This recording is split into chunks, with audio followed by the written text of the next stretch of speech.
Ano nang naka-deploy sa inyo dito?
Wala sir, wala yan. Open yung yan ang ano ko yung marami.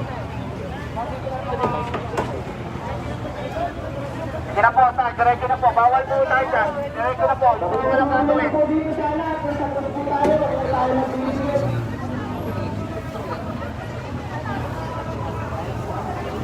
Diretso na po. Makikitulong na lang po. Norme. So sir yan, Panatilihin po natin ang ating social distancing. Huwag po tayo mag-deliver. Huwag po tayo mag-deliver.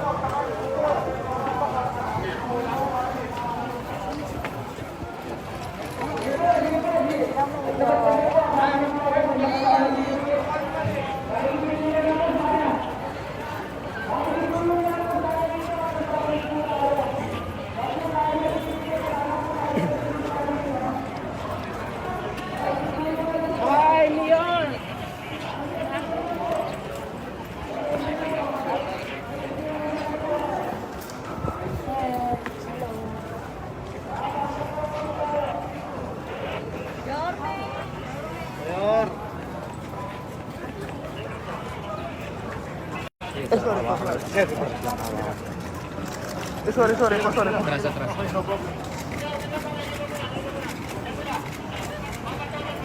Thank you sa inyo sa pagsagot. Thank you. Ay, thank you sa pagsunod. Ay, poste,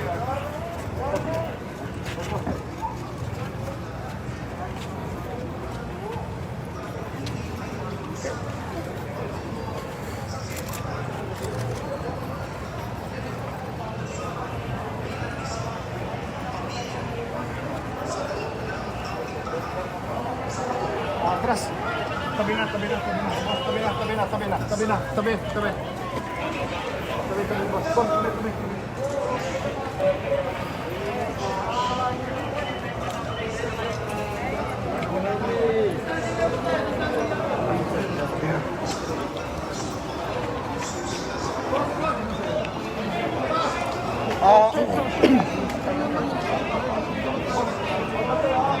Yung mic ko.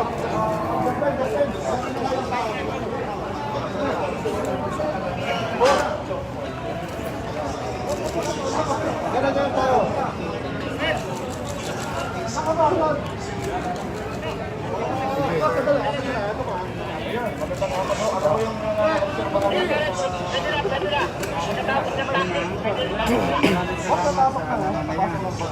As you can see, today is the prelude of what's going to happen tomorrow, but tomorrow is another day. And as you can see, things are being put into right perspective. Maraming salamat kay General Francisco and to the men and women of Manila Police District and all other agencies of local government at saka sa mga ihos.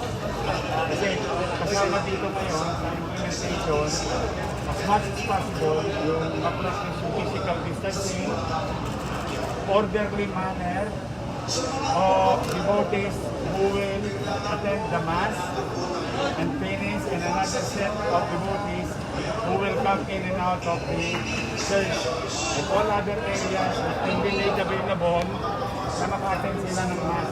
Kasi maraming areas dito na merong LED para sa visual at parang maramdaman din nila kahit paano na kabahagi sila ng misa.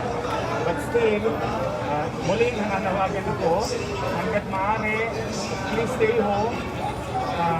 Manalangin tayo ng tenting sa kanya-kanya nating bahay as much as possible. And if ever, konting pasensya lang, may mga ipatutupad para na rin sa kaligtasan natin lahat, na kailangan sundin nino man na dadako dito sa Fiesta ng Quiapo. Now, with that, I would like to take this opportunity that I have signed Executive Order Number 1, Series of 2021, a few hours ago, stating that all online classes will be cancelled tomorrow if there is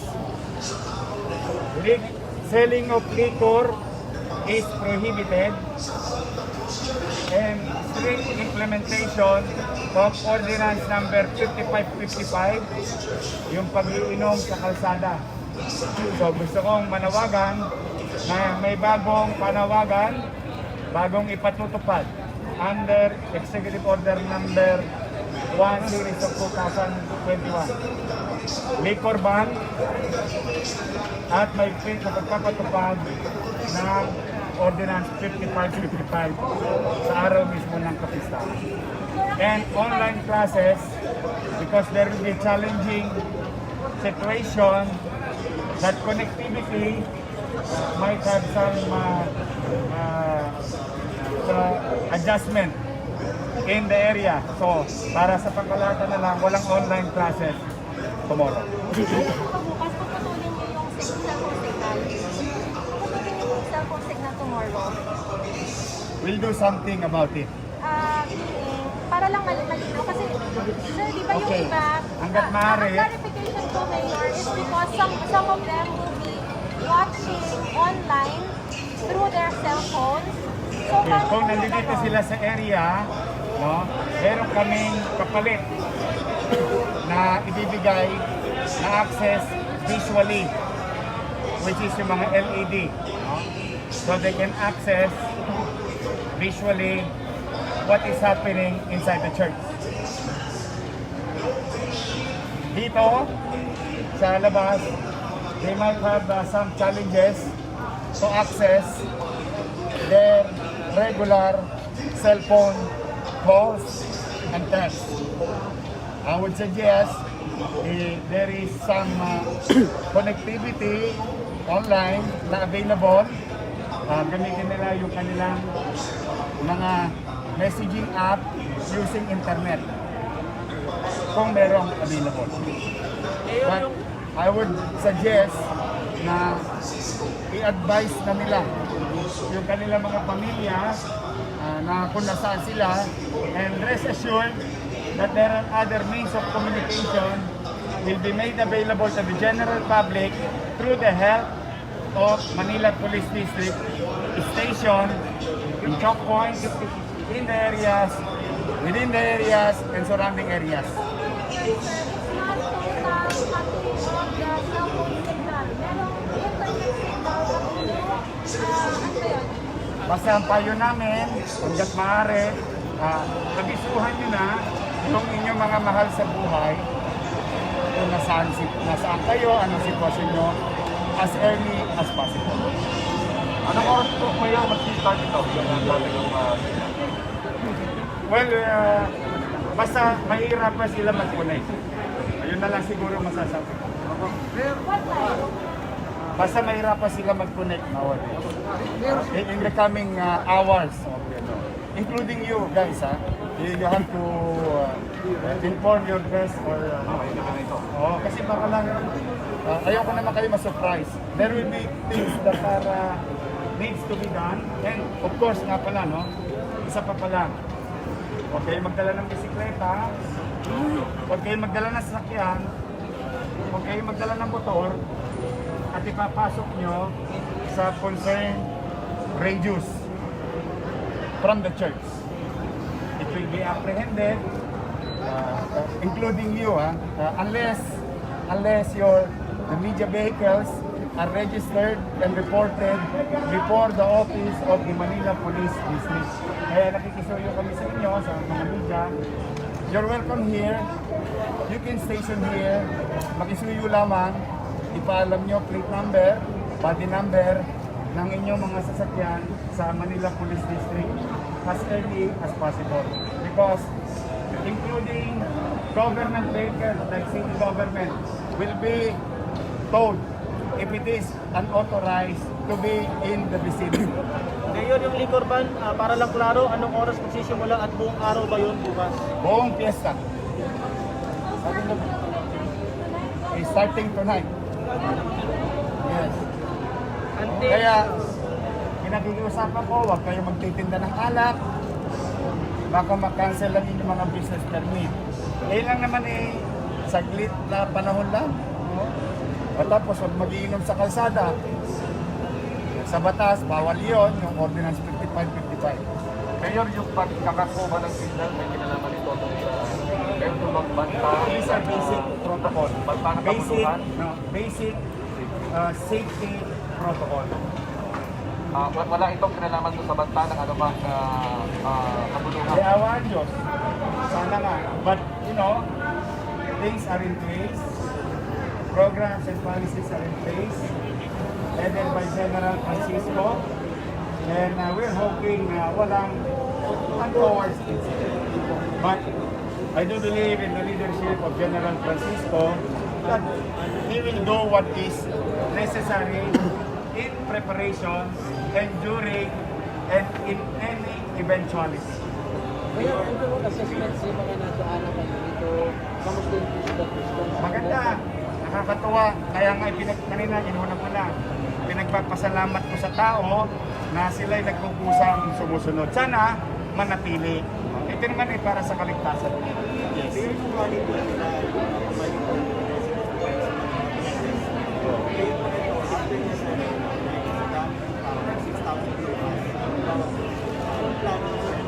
Okay. Ang good news, unang good news, doon sa ginawa nating Balik Maynila, mass testing, sa awa ng Diyos, isa lang ang nag-positive.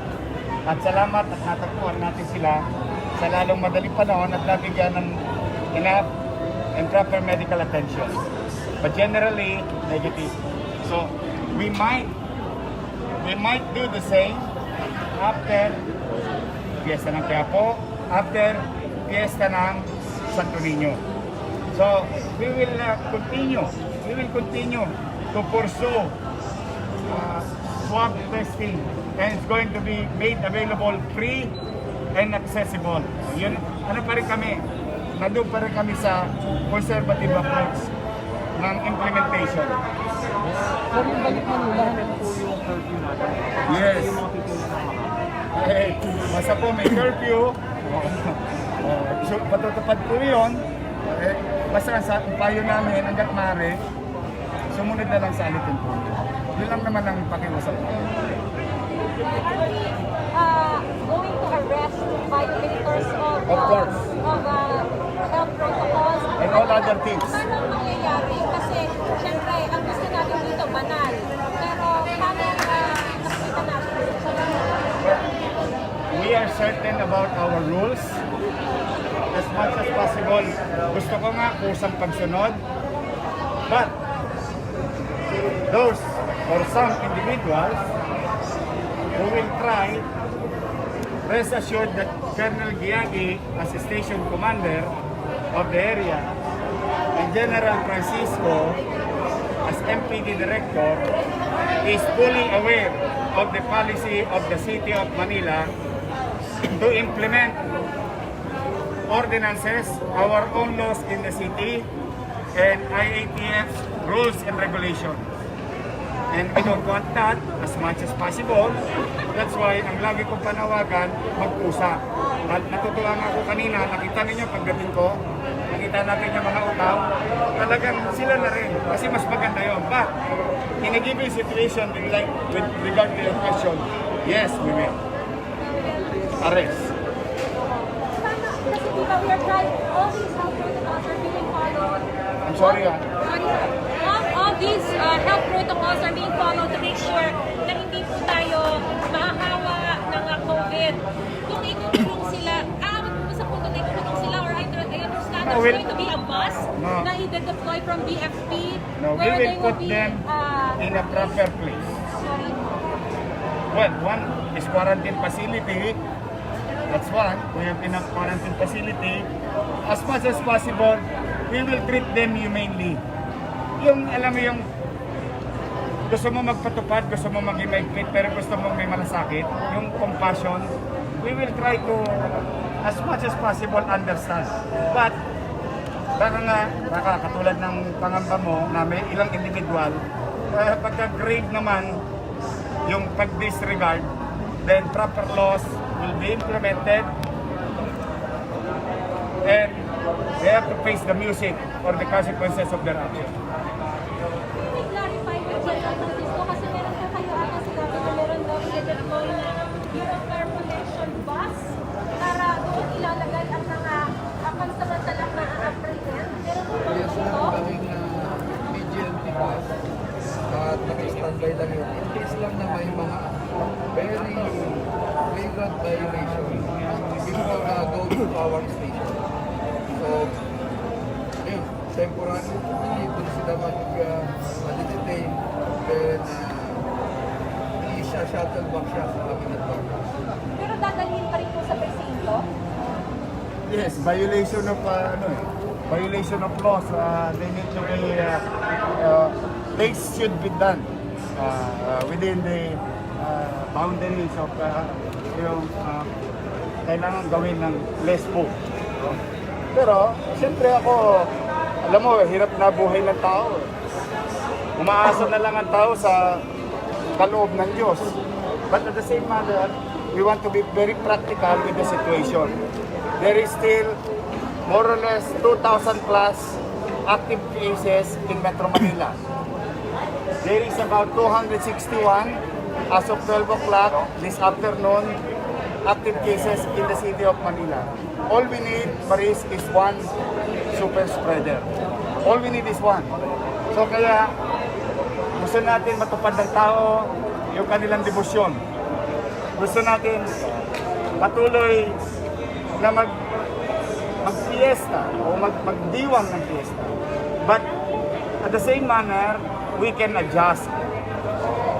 Gusto natin responsableng mamamayan.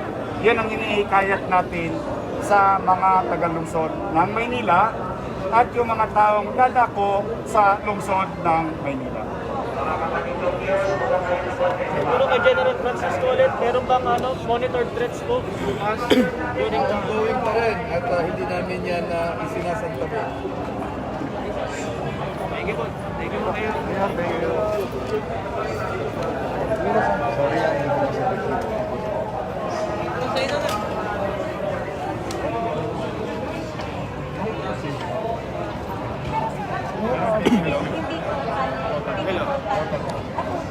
Kaya di ba sa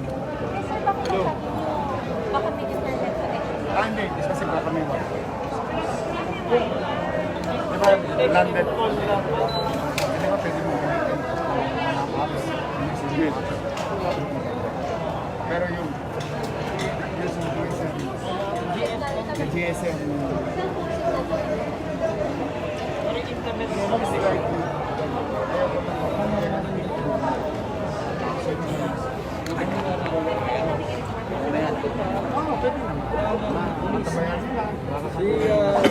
wala tayo ng ilang bahagi ng panayam kay Mayor.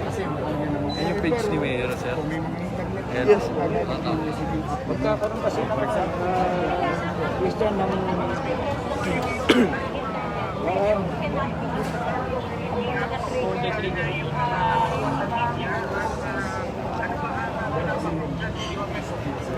yung pagbabago ng signal bukas. At saka yung yung meron siyang yung ilalabas na ordinance yung pagbabawal ng pag-inom bukas. Alam mo naman, huwag ka muna mag-iinom Christian bukas kasi bawal sa Maynila. Kung pwedeng inom sa loob ng pero lalapit ako na si Mayor. sumusunod ang tao. Sana ganun sa Quezon, ganun sa Villalobos, dito, ganun sa Alacra, ganun sa Cargo, ganun sa Carriego. Sana ganun lahat. Kasi ibigyan naman ng access sa gobyerno. Yun yung tinatanong yung magbibigay naman ng additional. Lahat ng nandito may Pero para po lahat, kasi ito, makita mo yung reading, standby ka, next mass ka. Labas mo na kayo. Gano'ng kahaba yung estimated time of waiting for you to be able to get inside the church? Mga 2 hours? Hindi ako sure kung gano'ng kahaba yung isa. 1 hour? Kung kahaba yung isa, bigay ka ng 10-15 minutes of cleaning. Clearing the church, coming in. Katulad yung kanina, dito, medyo mga 10 minutes lang. Pero maganda yung siguro natin yung ginawa nila Francisco. Maganda yun. Hopefully, sa totoo lang yun. Yan ang sikreto yung tao. Pero kung pananawagan kasi meron sa binanggit na mga pagbabago kasi na malabukas. Yun ang yung tinatanong niya kanina. Kung hindi susunod, arrest na yun. Sa checkpoint pa lang, arrest. Pero sinasabi ko kanina, may mga quarantine areas where they are going to need food. Depende sa sa bus. DJN po. Mas pwede namin dali sila sa quarantine. After sila bilang pinalagay na sa So bus muna, tapos quarantine area. kasi ako, Tapos tingnan mo yung tao, ipapalibubog mo din. Mayor, Kasama din. napakabigat na tanong na to. Hindi ko ba bang nalalaman sa cash? Yun, wala yan. Bukas mga namin kinakagana. Beta muna kayo sa Genji, huwag na kayong tumuspas, Ipunin niyo pera niyo, iandaan natin ang sarili natin sa mga gastusin ng darating sa susunod na buwan. Dahil habang ang may katotohanan na may bakuna na sa mundo, lagi natin isipin, wala pang dumadapo sa Pilipinas na bakuna. So we have to buy time. We must continue to pursue a healthy community in the next quarter o second quarter. Kaya meron pa tayong economic challenges na kakaharapin. So huwag na natin itapon at ipariwara yung 10 buwan ng paghihirap natin. Duktungan na natin ang ilang buwan ng pagiging masinop sa pananalapi sa personal natin buhay. Kaya hinikayat namin kayo, katulad ng ginawa ninyo ng bagong taon. Halos wala nang pagpatok sa Maynila. So, marami na kasi ng pera. Ganun na rin ang gawin natin ngayon. Kailangan natin mag-adapt sa mga makabagong pamamaraan habang namumuhay tayo na may pandemya.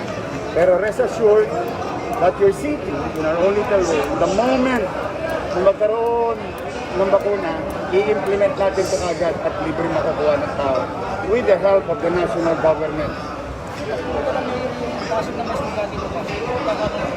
Kasi baka magkaroon ng mahinang signal bukas, o kaya para wala na lang interruption, habang nag-eskwela, wala na lang online class. Yeah.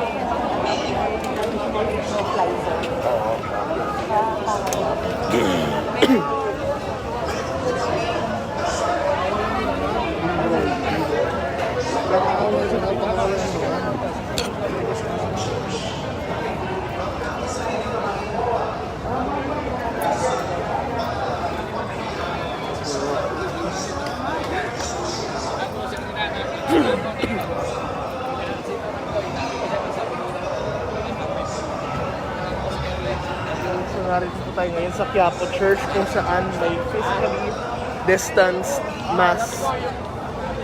So mahigpit ang physical distancing dito sa Quiapo Church alinsunod sa public health protocols ng ating pamahalaan.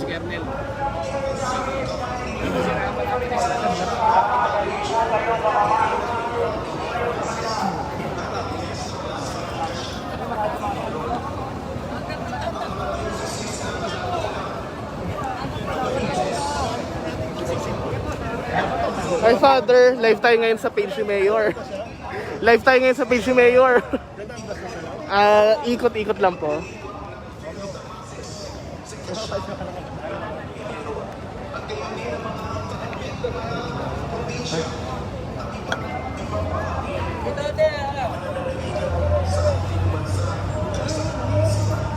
Kaliwat kanan po, meron po tayong mga dilaw na marking. Sunod na po tayo sa mga iyos para ma-guide po kayo mga ate, kuya, ate, nanay, tatay.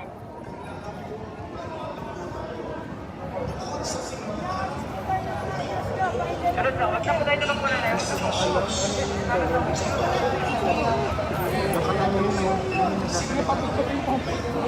Sunod po tayo sa mga iyos. Meron pong magagabay sa inyo, mag-guide po. Kaliwat kanan po. Maintain lang po natin yung social distancing mga kapatid. Konting pag-iingat lang po. Nanay, doon po. Magdapalan po, meron po doon mga marking pa po. Sa unahan, nanay, sa unahan po. Meron pa po.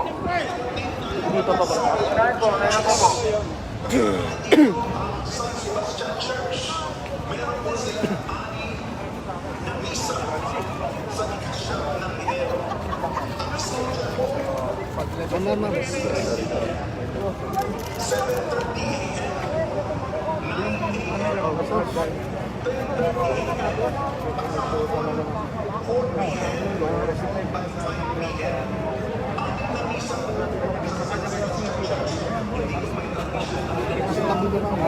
Nakasundo naman po kami para makapasok po yung mga magsisimba natin.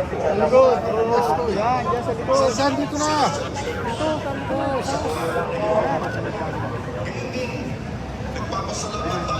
Department head yun. Ano yun? Wala eh. Department head kaya yun. Steady. Ayun. Sorry.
Distansya po tayo, distansya po, distansya.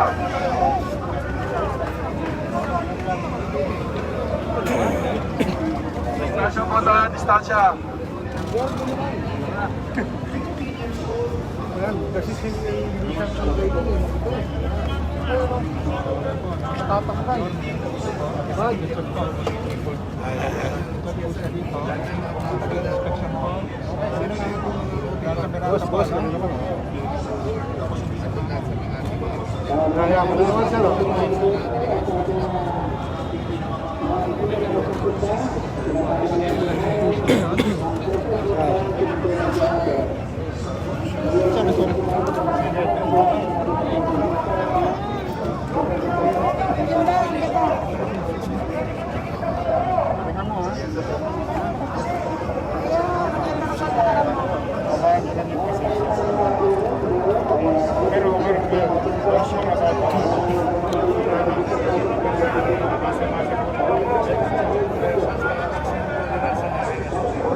Okay, dito muna ko, hindi na tayo dito kayo dyan. Agit na po tayo, agit na po.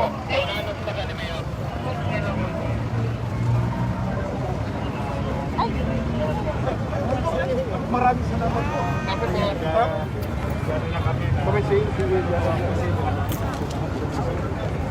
Sana po, magpatuloy po.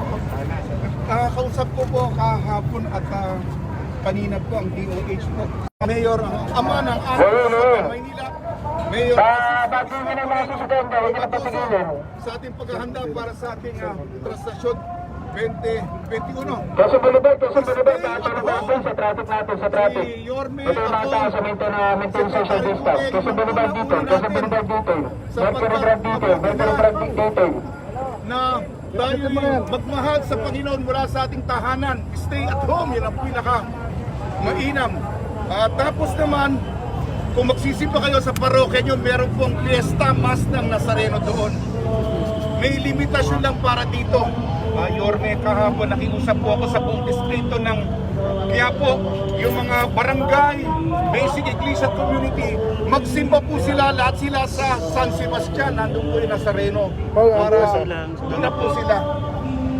Maraming salamat po ang ating. Ang iniisip ng iba, baka mabawasan yung biyayang matatango nila kapag Hindi po.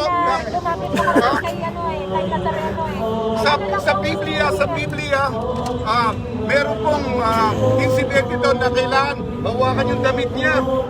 Meron din pagpapagaling yung Roman Centurion, yun ang long distance healing. Diba? Sa komunyon, Panginoon, hindi ako karapat-dapat na pumasok sa inyong bahay, ngunit sa isang salita mo lamang ay gagaling ng aking lingkod.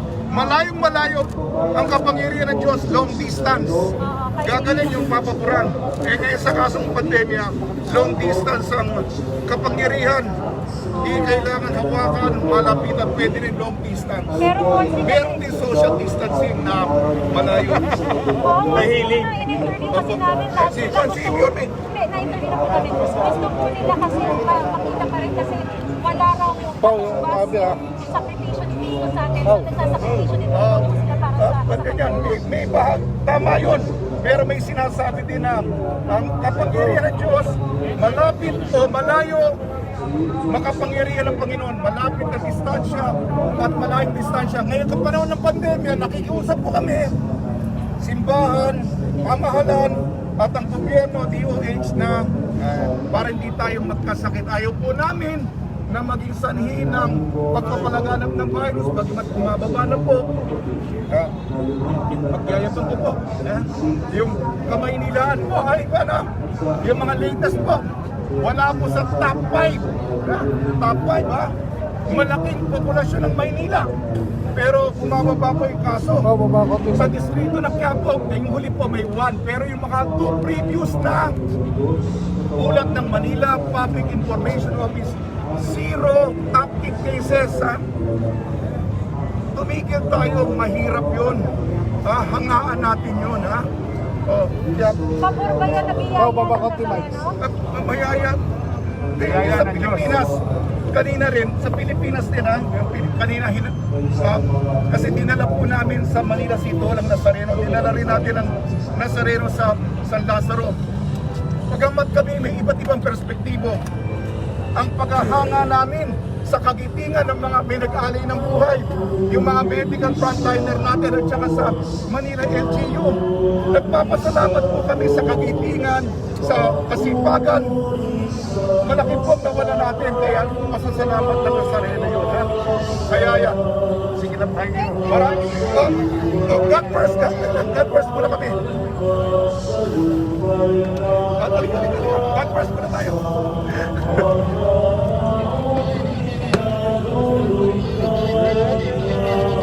Thank you, Mayor. Thank you, Father. Yes, yes, I will improve that. Napakaganda siya. Yes, yes, thank you. Magbabasbas ako kay kami sa akin. Sa magdadasal po tayo ngayon. Bait po, Father. Sige,